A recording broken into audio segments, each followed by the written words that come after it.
Hi, my name is Sky Lois and I'll be the moderator for our queer television panel at the Mezipatra industry section on this Sunday here in Prague, virtually in Prague or all over Europe, basically.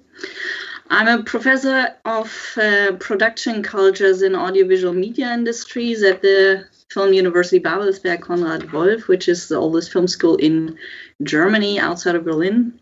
I've been researching queer cinema and queer film festivals for many years, and that's actually how I was first invited to Mezipatra in 2005, and have been back a few times since then on the jury and moderating panels, etc. And I'm therefore very much looking forward, even if this is only happening online and we can't really see each other in person, sadly.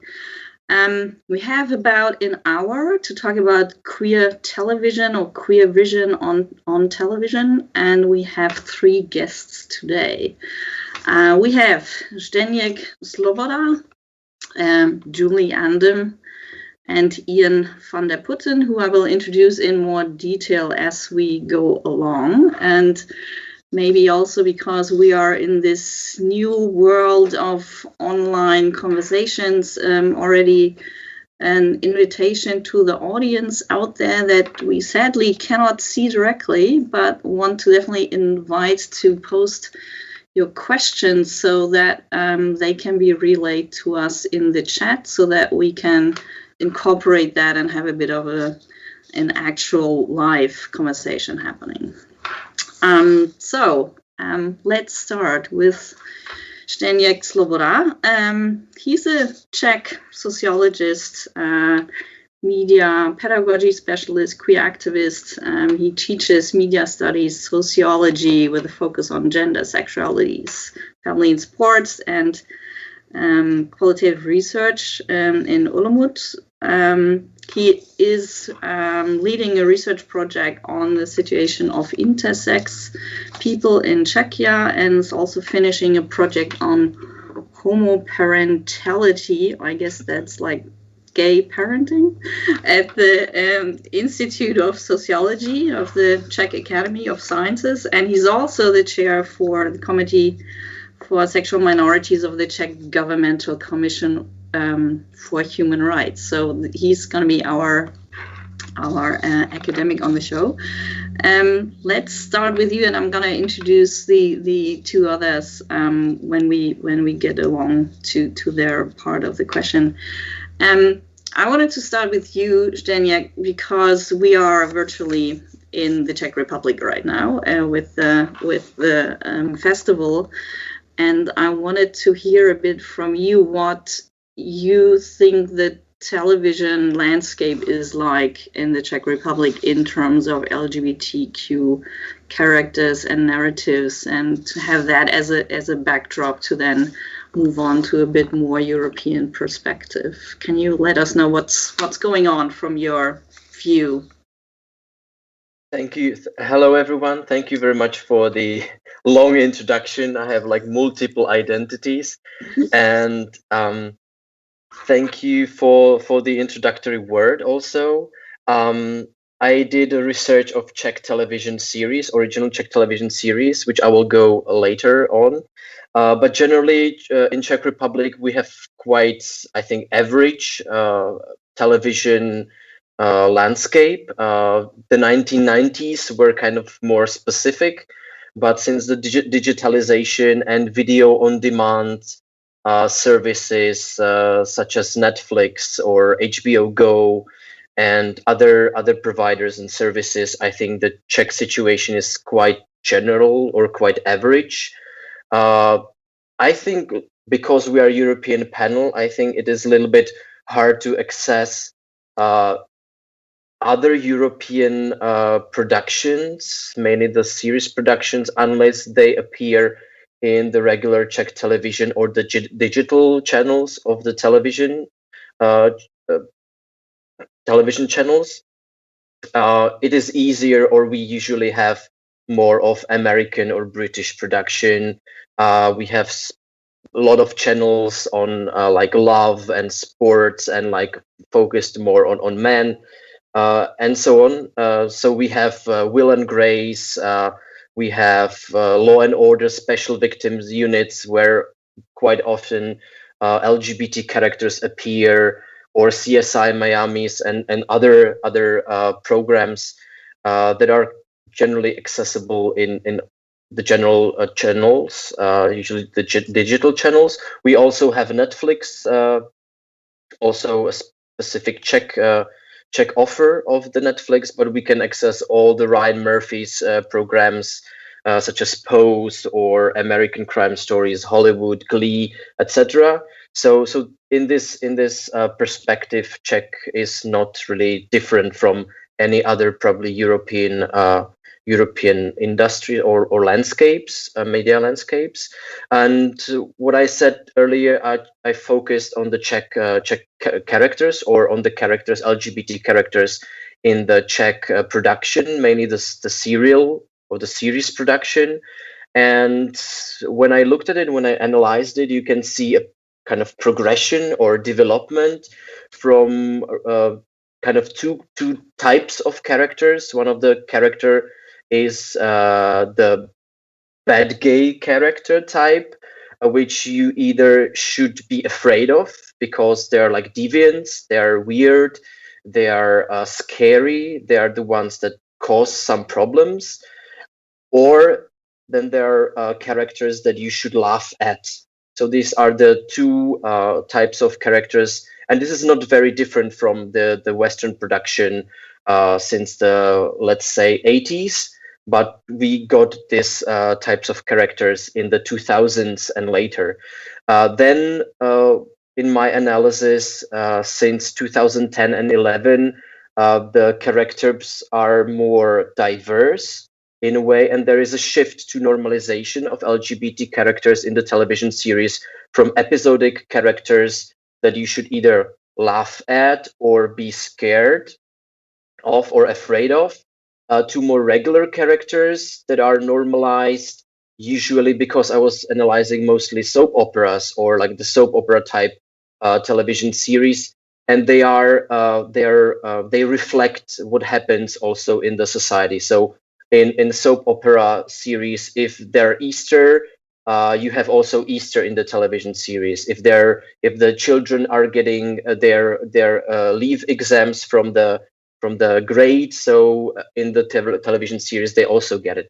So when we had discussion on registered partnership in 2004, 5, and 6, there were characters that appeared in the television series that dealt usually quite positively in a way with this topic, but they disappeared very quickly because their coming out narrative, or the narrative connected with the actual situation that was happening in the society, also disappeared. So the characters disappeared.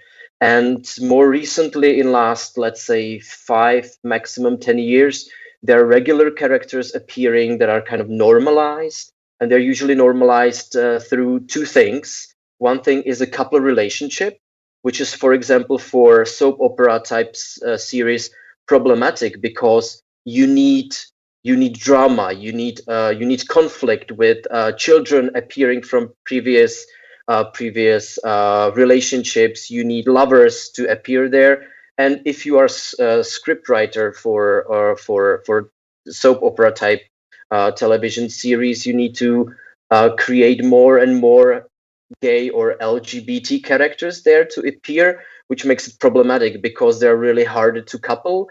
Unfortunately, we don't have any bisexual characters because bisexuality is too confusing for everyone in a way. So logically, to have bisexual characters, it would be the best because you can couple them with anyone.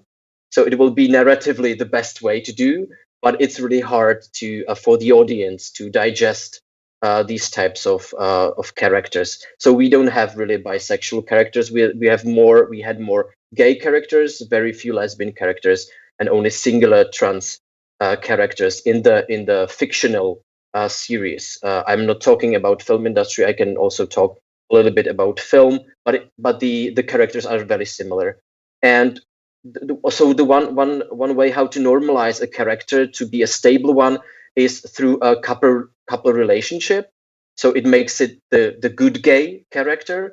And the other good gay character is when the gay or lesbian characters are involved in parenting, which is the second way how it was kind of normalized in the Czech television series, such as Cesty domů, The Ways Home, where there appeared a police officer who became gay, and after that he found a boyfriend, and they started to be parents of a child. So that normalizes them and let them to be, or allow them to be in the television series, in the narrative for a longer time. And lastly, what I wanted to talk about are two productions of one is of this year and the other one is from the last year.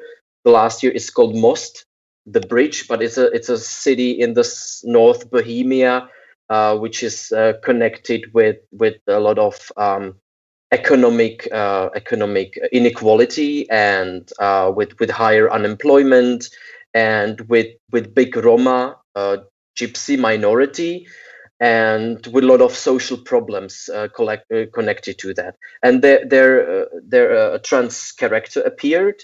And what I wanted to kind of pose as a question is, it was a comedy series. I would say it is a smart comedy series. It targeted a lot of social problems, and all the characters are multi-layered. So of course the trans character, it was played by a woman, but synchronized with a male voice, a gay male voice, of a gay male actor, and it had some situations that were kind of comedic, that were in a way stigmatizing or derogatory, but there were a lot of moments where this character kind of in the whole kind of panopticum of all the other characters was quite normal, and was quite open and progressive, and kind of the less weirdo of all those characters that appeared in the television series. So this was a very interesting television series, and my question would be if it's okay to have at least some representation of a trans character, or none at all, if appearance in comedic series, when there of course is some stigmatization, some laughing at moments, but also some other moments that kind of normalize the depiction of trans people. That is something that we need or want, or it is important to have. And the other television series is a mini series, just 3 episodes, called Actor Herec, with a gay character. It takes place in 1950s in the Czechoslovakia, when the communist regime comes, and it is an actor with bad kind of, we called it with bad credit. So the parents were anti-communists, and he wanted to be an actor, so he had to collaborate with the regime, and he became, and this is a spoiler if you haven't seen it yet, so like plug the ears, and he collaborated with the secret police, and he I don't know how it's called in English right now, but he helped to catch a general or a professor at the university in an homosexual act, which allowed to criminalize them by the government, and kind of get rid of these people from the society. And it was also a multi-layered character, a gay character, and it wasn't that he was a bad character. Really, he was kind of very positive in a certain situations, and you kind of had the feeling that, or you were thinking about, does he have to do that? He fell in love, but he still kind of betrayed his lover, and he helped the regime to establish its reign. So it is very specific and very interesting and very catalyzing television series, which is very exceptional in Czech Republic at all. We don't have many productions that kind of deal with our communist past in this way. So it is very progressive and very specific, but it's on the other hand kind of showing that also the gay characters could be the bad ones and really bad ones. He's like really a bad character. So, and we have also gay footballers also in a comedy series, which also made it a normalize in a way. So that would be for my introduction. I have not used the word queer on purpose, and we can maybe go back to that later, because as a sociologist, it's for me hard to use the concept that is kind of does not want to be contained in a definition to kind of analyze queer if it's not existing really, or it should not be definable. So thank you. Thank you very much, Staniek. That's a brilliant setup to have an idea what it's like in the Czech landscape. Also gives us specific topics to come back to. You know, the question of representation in terms of also acting, right? The example you mentioned of the gay acting, like trans acting. I mean, and what about actual trans, not only trans characters, but trans actors? And the question of genre, what kind of representation and visibility do we want? And then the queer question we're definitely going to come back to. But to first get the other two involved a bit more, let's move over to Julie Andem, who's the creator and writer-director of the Norwegian hit teen show SKAM, which has been a huge hit in Norway and Sweden. I've heard a lot about it the last few years, and has since been adapted in several other countries. And we're going to talk about that because she's also been involved in some of the adaptations directly. And speaking from the German perspective here, we are already shooting season 5, which is also very interesting how that on one hand was directly transferred and adapted, and also how it's moving away and trying to create other characters that are very specific to the German context. But maybe Julie, tell us a bit about SKAM, because we found out that while it's famous, it's not as easy to access, at least the original. For me, I haven't seen, I've only seen the adaptation. Maybe let us know a bit about the basic layout, and then how you started developing that. Yeah. Well, first of all, it's very nice to be here in my living room with you. SKAM was developed. It was developed at NRK, which is the public broadcaster in Norway. So it was created for Norwegian teens. I think the target audience was girls 16 years old in Norway, and there's like 90,000 of them, I think. So you could almost call the entire target audience. But NRK hadn't made anything for tweens in I think it was almost 20 years. I was working in the children's department and made a show for tween girls right before SKAM, and it was almost like SKAM. So it was a mix between a video blog and a drama series. So it ran in real time, like Sednik talked about the soaps earlier. If it was Christmas here, it was Christmas in SKAM. So we decided to try to create something for teens.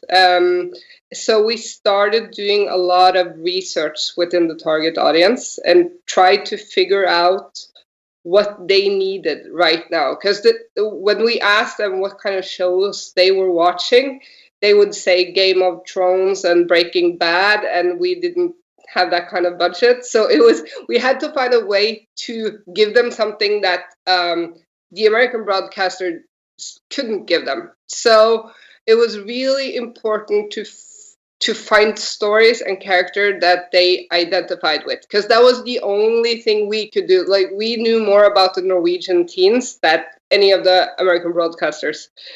So what we did was to try to create really realistic and authentic Norwegian teens characters, and also storylines that they needed or they were interested in. And I guess the first season, it's about a group of teens who go to high school in Oslo, and that high school exists also. So it's a mix between reality and fiction. And it's a group of teens, and every season you follow one of the characters within that friend group. So it will switch perspective. So the first season was about a girl named Eva, and then the second season about a girl named Nora, and then the third season was about a boy named Isaac. And the first two seasons, the first season went very well in Norway. The second season went very well also in all of Scandinavia. It spread to Sweden and Denmark. And then the third season about Isaac, who fell in love with a guy called Evan, exploded all over the world. So that made this tiny Norwegian show famous. Still to this day, I get mails from Russia, from Brazil, from Poland, from teens all over, telling me how important that story is for them and have been for them. And that was also why it was really important for me to join this talk, because I think I was pretty naive going into creating that storyline. I knew the Norwegian teens needed it, but we had had great success with the prior season 2, and I thought probably we're going to lose some viewers because it's not going to be that many interested in this love story, probably because it's more controversial, it's harder, it might be harder to relate to, but the complete opposite happened, and it exploded not only in within a new audience, but also the old audience stayed and loved it. So it was a very amazing experience for me and all of us. And what do you think why that is? Well, I think they really, well, first of all, I think I underestimated that generation a bit, the younger generation. First of all, I think it feels like they are much more open to, it feels like they don't have to identify with the gender to live the storyline or like the love story in a sense. They feel much more open and fluid than my generation is. And I think it was a love story told in a way that was relatable, like it could happen in their own life, even though it was fiction and even though it was obviously drama. I think it felt relatable to them, and I think they just identified with the characters and longed for that kind of story to happen in their own life. And so then, just to be a bit controversial, saying that, when we have LGBT characters, what we see most of the time, and I feel like Zdeněk was hinting at that a bit, we mostly have gay characters more than anything else. And if you say it was a series that originally was aiming at girls, and the first 2 seasons were about the main protagonists were girls, why is it a gay couple? Well, I guess. How did that come about? To be honest with you, to be completely honest with you, the character who was Isaac, he was not supposed to be a main character.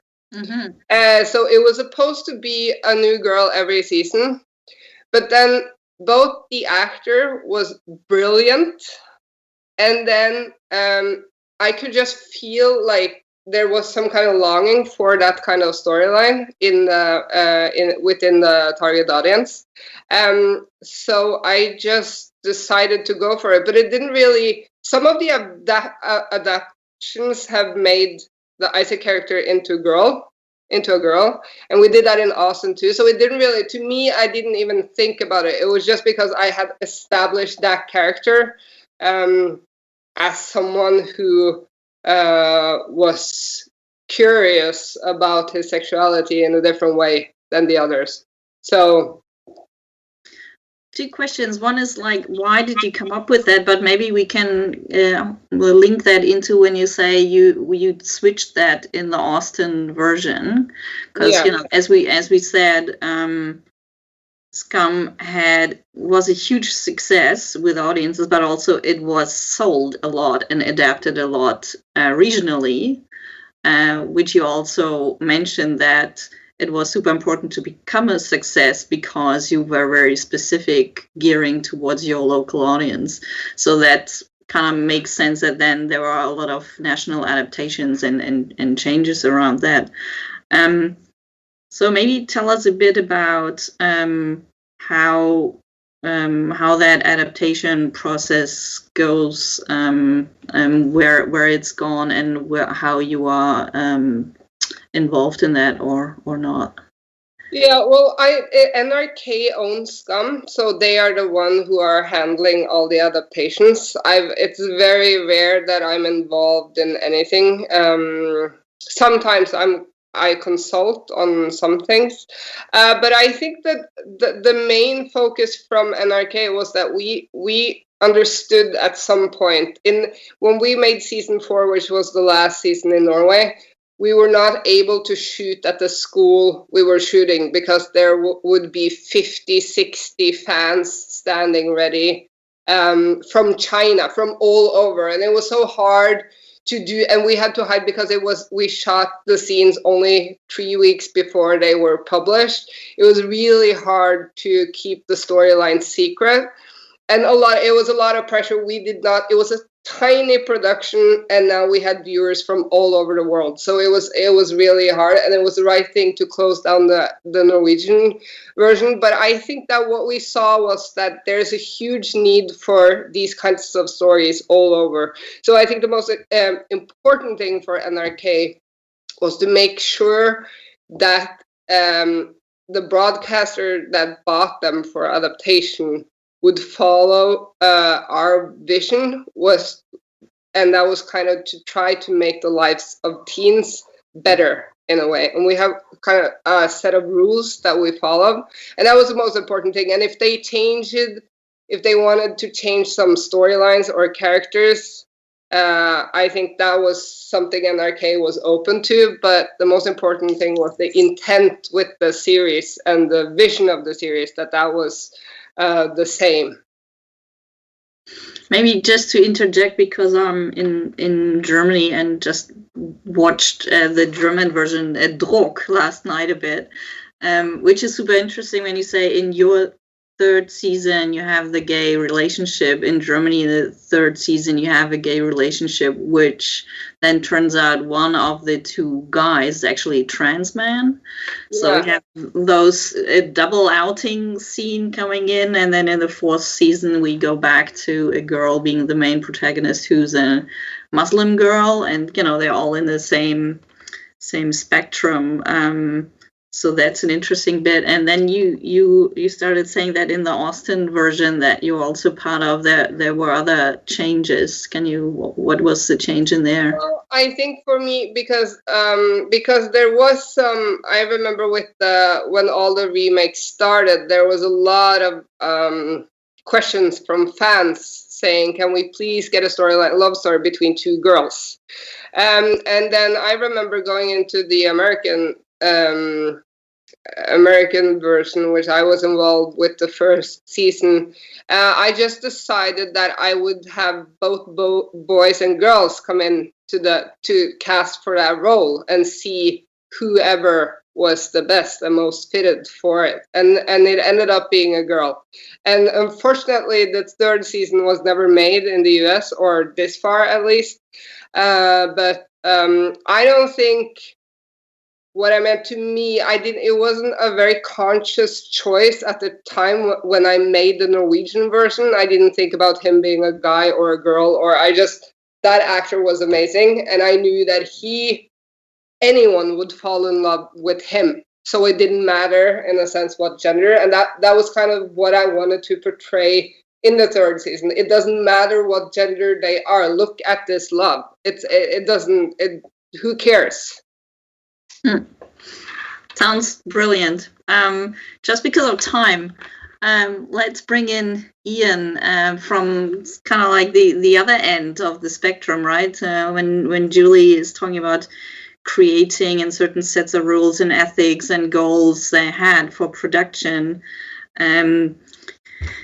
You, Ian, are the European Marketing Director of Out TV, a Dutch brand which has been pitched to me as gay Netflix, and I looked it up. In Germany, there's a version I could get through a local broadcaster in Köln.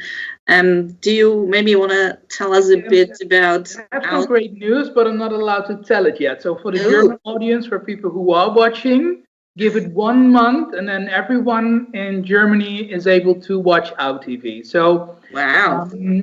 First of all, I would like to address that I was really looking forward to come to Prague, because what I think that the people who are creating stories like a series like SKAM, but also all the other independent who make shorts, who make feature films, documentaries, it's so important that our stories are kept being told. And that's why I love to talk with filmmakers on these festivals, because if they don't make it anymore, these stories cannot be told anymore. So that's why I think they have an important role in this entire industry, because if there's nothing being produced anymore, we cannot broadcast anything. So Out TV is now existing for almost 13 years as a linear TV channel. So we're available in now 12 countries via a lot of large cable operators. But it's, for example, in Poland, we are working to start as well with Out TV. But since the political climate changed last year, October, so it's more right-wing political state of mind now in the country, cable companies say we don't want to work and we don't want to push Out TV now, because maybe we don't get rights to extend our rights for cable and new homes somewhere else in Poland. So it's being used as a pressure method. So what we're saying, and this month we're starting already in another country with our on-demand platform. So we have linear television just in the Netherlands if you buy with a cable company, and in Germany it's, for example, at Net Cologne, but in Spain with Orange, Proximus Telenet in Belgium, it's in Israel. So we are in a lot of countries already with our existing project, but of course we see that linear television is getting less and less, and with an on-demand product we're able to choose a country ourselves to launch in and decide ourselves, so we're not dependent of a cable company anymore.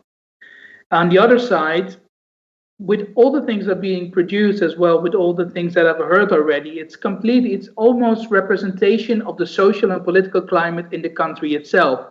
Since we are operating in 15 different countries, we know the acceptation, the representation of LGBT characters in series and movies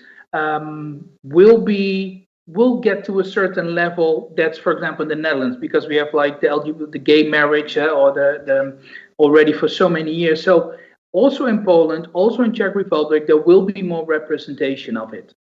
For example, Out TV has 40% of the viewers are straight women who are watching the network. For us, it's very important. They have an important role, because if they're at a party or at a celebration or at the birthday party and the word of trans persons comes up and she saw a documentary, a movie, a series about that, she can tell the other story instead of, I don't know how it is. And you don't have to blame the people, because for me, sometimes it's as well hard, because sometimes the words are being used like non-binary, trans, all kinds of words that's already for us. We have to educate ourselves within the company as well. This is now being used in this way. The pronunciations, for example, in Sweden, they don't have he or her, but it's like hen. It's like, maybe you know it from Norway as well, if you use it there. It's a little bit not her and not him. So we're getting there, but it takes a lot of time. And then media, films, documentaries, and series will help in this case. Ian, maybe let's talk a bit about, since you're working for, let's say, a specialized channel, right? Like, and that's a question that queer film festivals always get. Why do we need a specialized platform for that, right? Like, isn't there enough mainstreaming happening? Isn't there Netflix out there with, or Amazon with Transparent, Sense8, Pose, Yep. L Word, all of those shows? Why do we need a queer or gay TV channel specifically? And what is the difference? And maybe connect that with what is then obviously your programming logic in that. Yeah, it's the most asked question when we start in the country. We always get the question, is it still necessary? At the beginning said, no network is necessary. It can be a lot of fun. So we're not there to come up for the rights of LGBTs. We would like to show that it's a lot of fun. And for example, if you are a gay boy living somewhere in the province, the people who watch OutTV are not the people who live in Amsterdam or in Prague or in Stockholm or wherever. They are people who live in the suburban areas where there's not that much gay life, where there's less gay bars, gay entertainment or otherwise.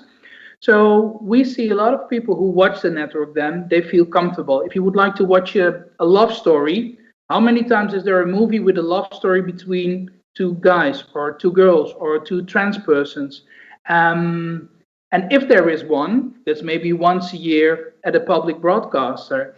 On our network, you can watch all kinds of documentaries, movies, series, concerts. It's well, concert of George Michael. It's had everything to do with LGBT lifestyle. It can also be a series with only one person of the LGBT community in it. So for us, it's important that people, if they say, hey, no one will watch OutTV 24/7. So let me make that clear first. So people will first watch The Voice and other programming. And that's why our prime time is always later. And it's always easy to say, in every country where we launched, we never stopped there. So it only increased more people who were watching our network.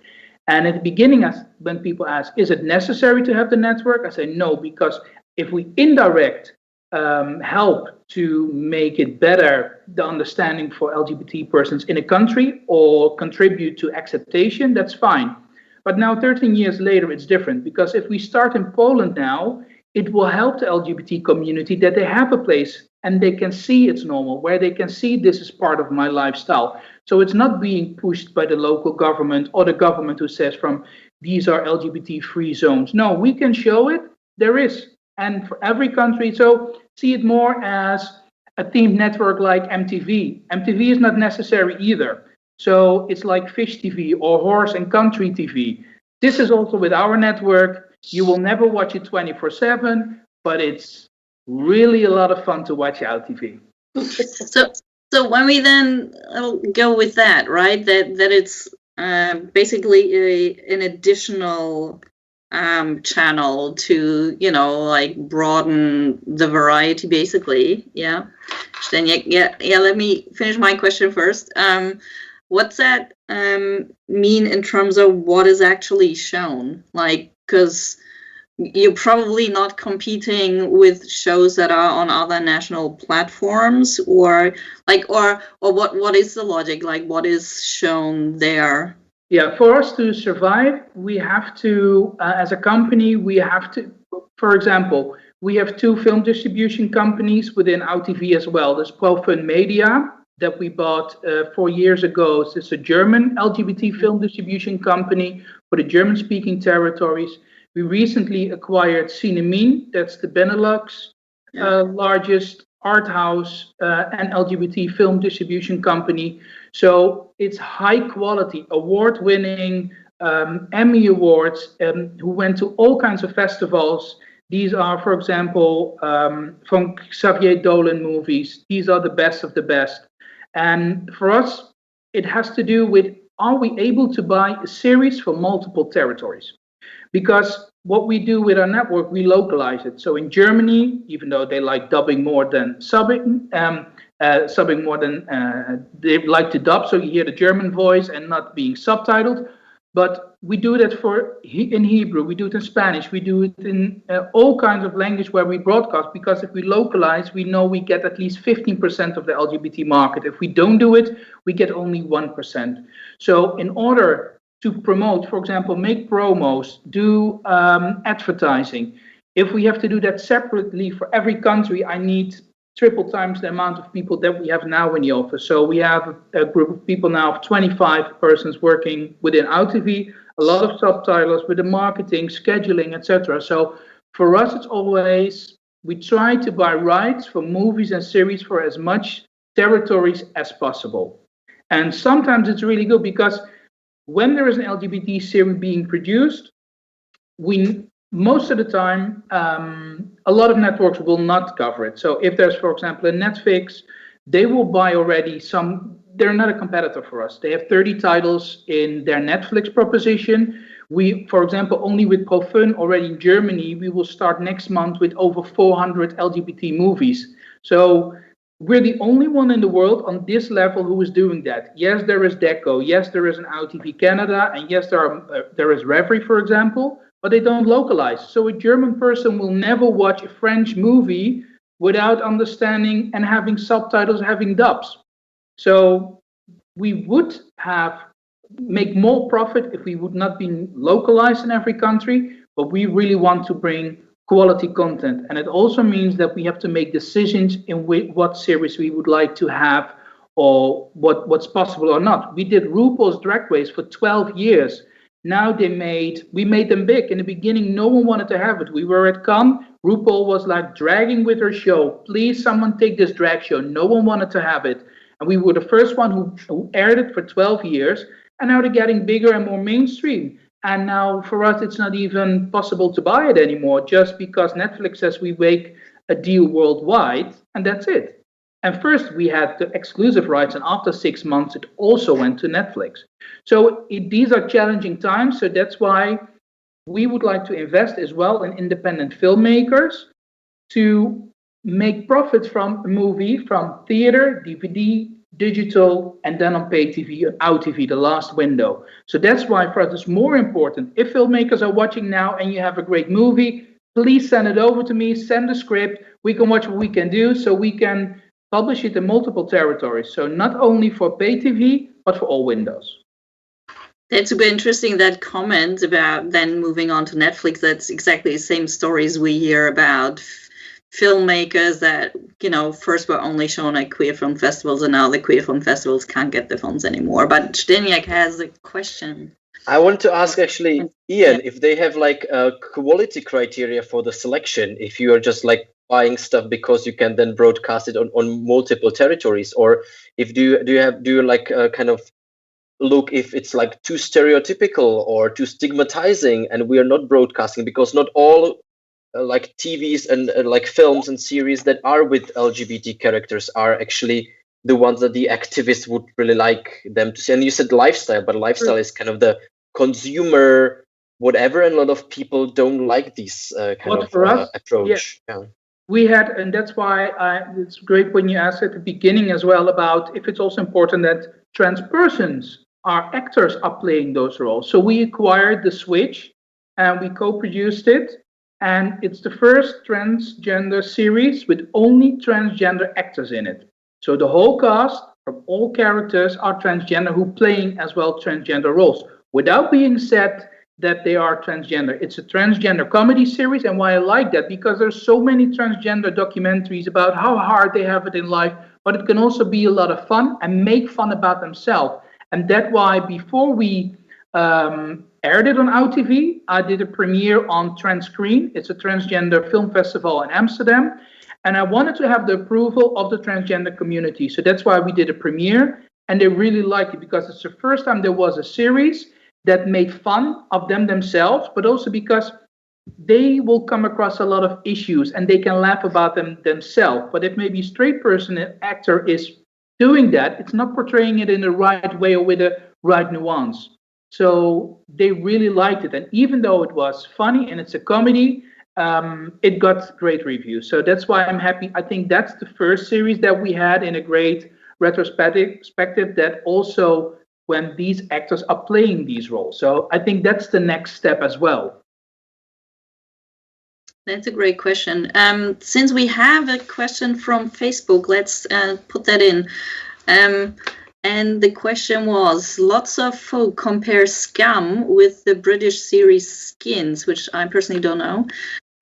Is there any level of influence that was primarily taken from it? I don't know whether you can actually answer that, Julie. I can try. I don't think not.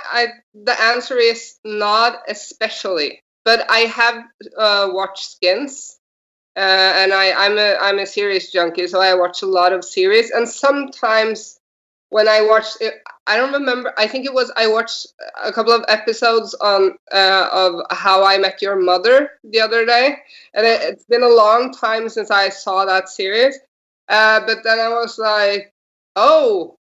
That's where I got that idea from. Because when you're a writer and a producer and watch a lot of series, some of the ideas you have is probably from somewhere. You've seen something similar.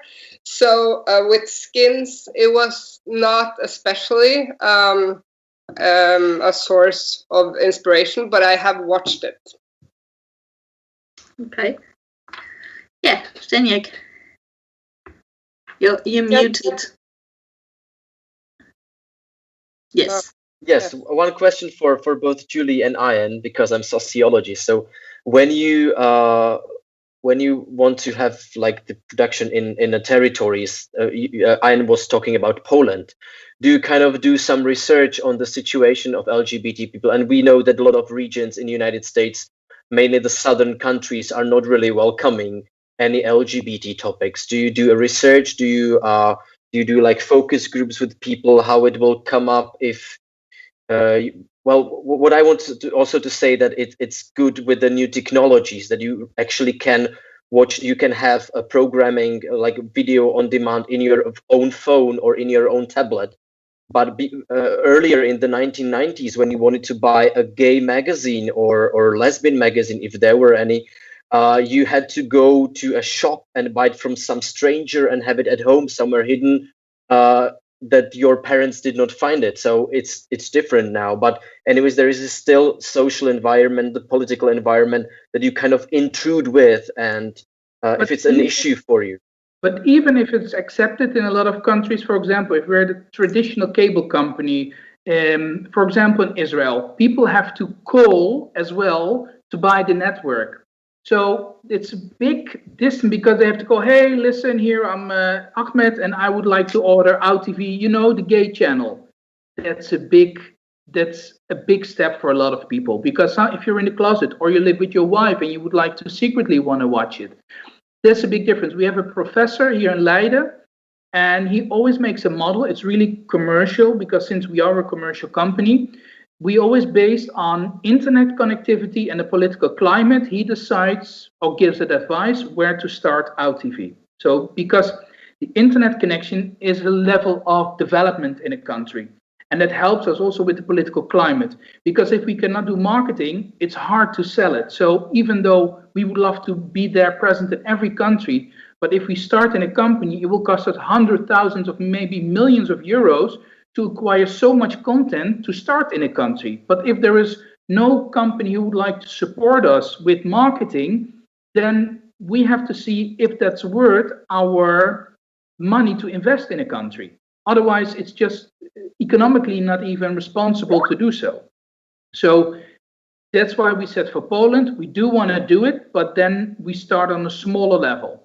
But I can tell you already, even though we're not started there, we're already acquiring rights for Poland, Czech Republic, Hungary, even though we're not there, because if we want to start that, we can start already straight away. Maybe Julie, if you have experience with localization. With SKAM, I can only talk about the adaptations of SKAM, and I know it's been a big discussion with NRK if a broadcaster don't want to do or can't for some reason do the gay storyline in season 3, I don't think we've let anyone so far buy it if they can't do it.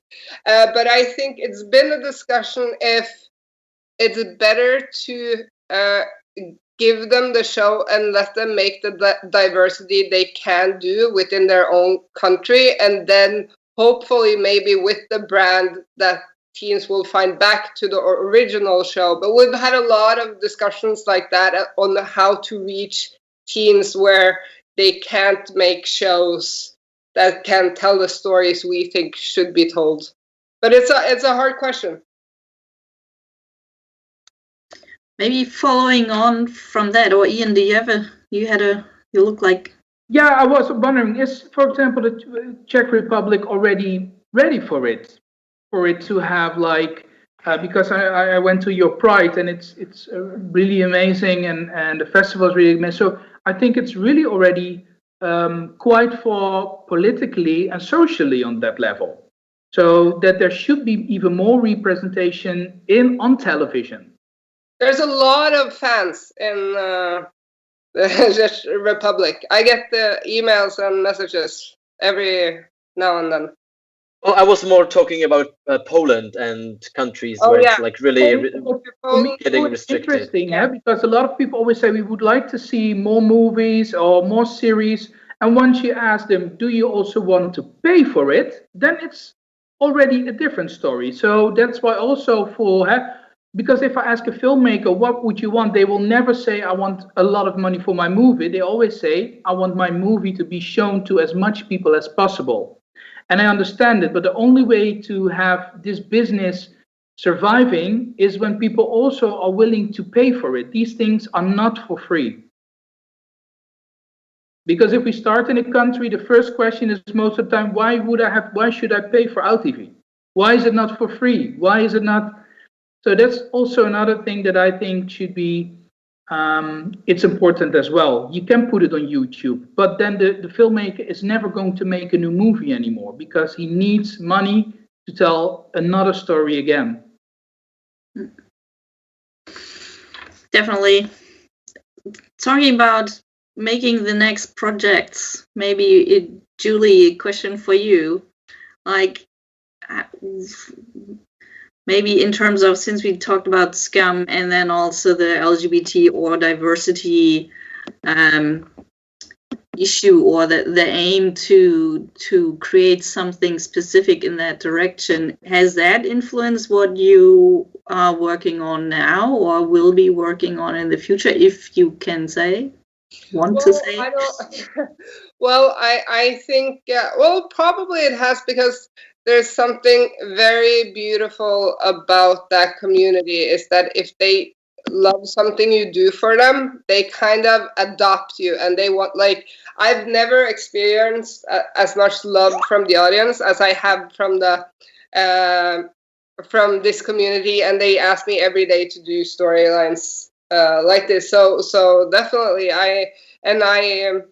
yeah. So yes, the answer is yes.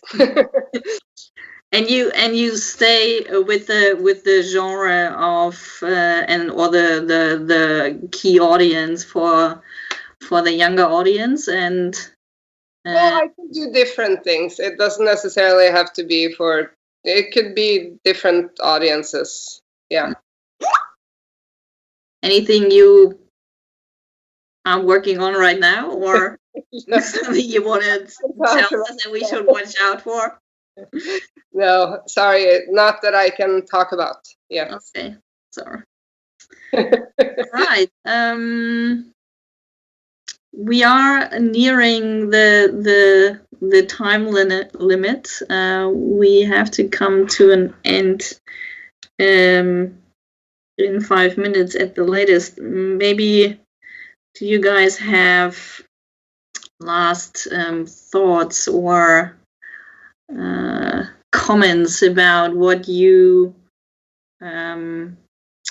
think about a queer vision for television, because that was the main topic, right? What's queer television? What's the vision you have for developing it? So it will come to your country. So if you're watching this from what country, wherever in the world, there will be more representation in media, in mainstream media as well.